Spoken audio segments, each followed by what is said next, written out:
गया था पिछले कुछ दिनों में। मतलब समझ में नहीं आ रहा कि क्या हो क्या रहा है यहाँ पर। खैर एनीवे, पीएसयू शेयरों का हाल बुरा है। पीएसयू कंपनियों का मार्केट कैप 10 लाख करोड़ साफ हो गया है। इतना ही नहीं, म्यूचुअल फंड्स का भी पीएसयू से थोड़ा सा मोह भंग होता हुआ दिख रहा है। इस पर ज़्यादा डिटेल के लिए सुमित और यतिन दोनों हमारे साथ जुड़े हैं, तो आप दोनों का स्वागत है। सुमित, पीएसयूज में ज़्यादातर जो पिटाई हुई है, पहले उसकी बात करते हैं।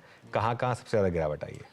देखिए, एक तो मासिव सेल ऑफ मार्केट्स में चल ही रहा है, स्पेशली मिड कैप में, स्मॉल कैप में, और उन सेक्टर्स में आपको ज़्यादा बिकवाली दिखाई पड़ेगी जहाँ पे पीएसयू का एक्सपोजर भी ज़्यादा है। तो पहले तो मिड कैप इंडेक्स 7% के आसपास वाइप आउट हो चुका है हायर लेवल से। स्मॉल कैप करीब 14% के आसपास ये हायर लेवल से वाइप आउट होता हुआ दिखाई पड़ा है। 3.5 लाख करोड़ की मार्केट कैप मिड कैप 100 की वाइप आउट हुई और स्मॉल कैप 100 की करीब 3 लाख करोड़ के आसपास की मार्केट कैप यहाँ भी वाइप आउट होते हुए दिखाई पड़ी है।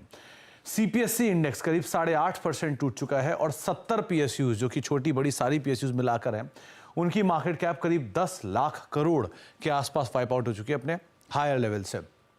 अब इन नंबर्स के बीच में सबसे ज्यादा बिकवाली कहां आई है? IFCI 48%, Andrew you'll 48%, आयरेडा 40%, STC 38%, NBCC 38%। इसके अलावा आईटीआई 37%, एमटीएनएल 35%, एमएमटीसी 35%, आरसीएफ 35% और आरवीएनएल 35%। ये एक बड़ी सेल ऑफ की लिस्ट है। कुछ और नामों में केआईओसीएल 35%, इंडिया स्कूटर्स इंडिया करीब 33%, मिश्र धातु 32% और इरकॉन करीब 31% के आसपास बिकवाली यहाँ है।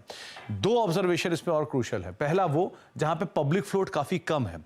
मिसाल के तौर पे एंड्रू यूल 11% के आसपास का पब्लिक फ्लोट है महज, बाकी 90% पीएसयू की फ्लोट गवर्नमेंट के पास है। एसटीसी 10%, आईटीआई करीब 10% के आसपास का पब्लिक फ्लोट है, एमएमटीसी 10%, केआईओसीएल महज 1% पब्लिक फ्लोट है, 99% गवर्नमेंट की होल्डिंग है।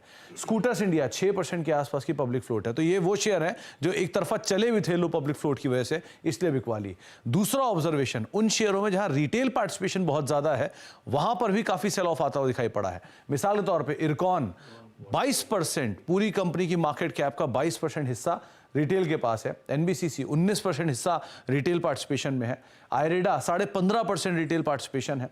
एमटीएनएल 14.5% के आसपास का रिटेल पार्टिसिपेशन यहां पर देखने को मिलेगा। आरसीएफ 15%, आईएफसीआई 14%, मिश्र धातु और आईआरएफसी, जैसे आईआरएफसी में इंटरेस्टिंग पार्ट यह है कि ऑलरेडी 88% सरकार की हिस्सेदारी है। बचे 12% में से भी अगर आप देखें 9% रिटेल के पास है और करीब 10% की मिश्र धातु पे। तो रिटेल पार्टिसिपेशन जहां ज्यादा है, लो फ्लोट जहां ज्यादा है, उस तरह के शेयरों में हमने भारी बिकवाली हायर लेवल से आते हुए देखी है।